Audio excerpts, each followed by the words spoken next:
দুর্নীতি মামলায় অভিযুক্ত পুলিশের সাবেক আইজিপি বেনজির আহমেদকে গ্রেফতারের জন্য ইন্টারপোলের সাথে নিবিড়ভাবে কাজ করার জন্য নিয়োজিত পুলিশ হেডকোয়ার্টার্সের national central bureau NCB Dhaka কর্তৃক ইন্টারপোলে আবেদন করা হয়। তৎপ্রেক্ষিতে গত 11 এপ্রিল 2025 এটা 2025-এ পাঠানো হয়েছিল, আমরা এটা মনিটর করেছি।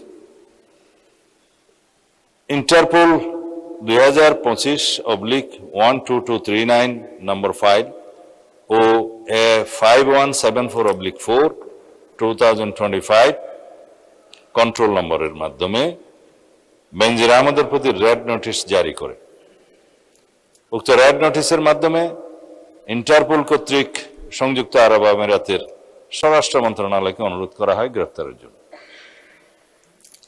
মাননীয় স্পিকার, আমি এই মহান সংসদের মাধ্যমে সমগ্র জাতিকে জানাচ্ছি যে গত 12 জুন 2026 তারিখে সংযুক্ত আরব আমিরাতের স্বরাষ্ট্র মন্ত্রণালয়ের directorate general of federal criminal police national central bureau NCB Abu Dhabi হতে প্রেরিত একটি ইমেইলের মাধ্যমে বাংলাদেশ সরকারকে জানানো হয়েছে যে দুর্নীতি মামলায় অভিযুক্ত বেনজির আহমেদকে সংযুক্ত আরব আমিরাত পুলিশ কর্তৃক গ্রেফতার করা হয়েছে।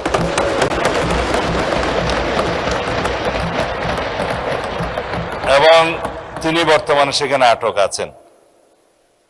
মাননীয় স্পিকার, আমি এই মহান সংসদকে আরো অবহিত করছি যে এনসিবি আবুধাবি জানিয়েছে যে UAE federal law number 39 of 2006 অনুযায়ী গ্রেফতারের তারিখ হতে 30 দিনের মধ্যে কূটনৈতিক চ্যানেলের মাধ্যমে আনুষ্ঠানিক এক্সট্রাডিশন রিকোয়েস্ট প্রেরণ করতে হবে।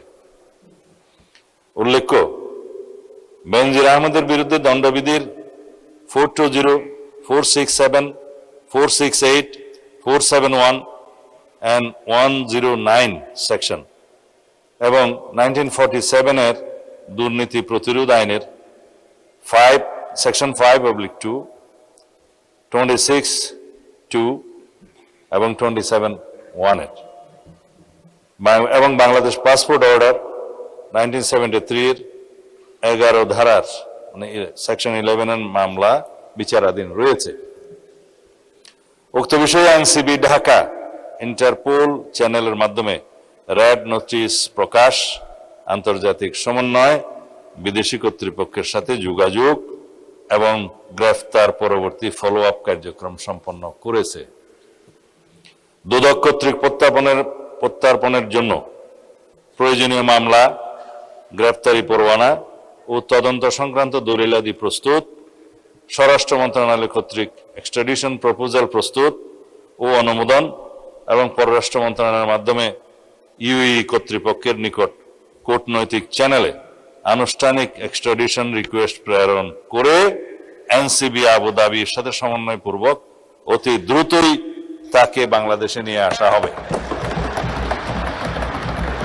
এটি বাংলাদেশ পুলিশের একটি ঐতিহাসিক সাফল্য।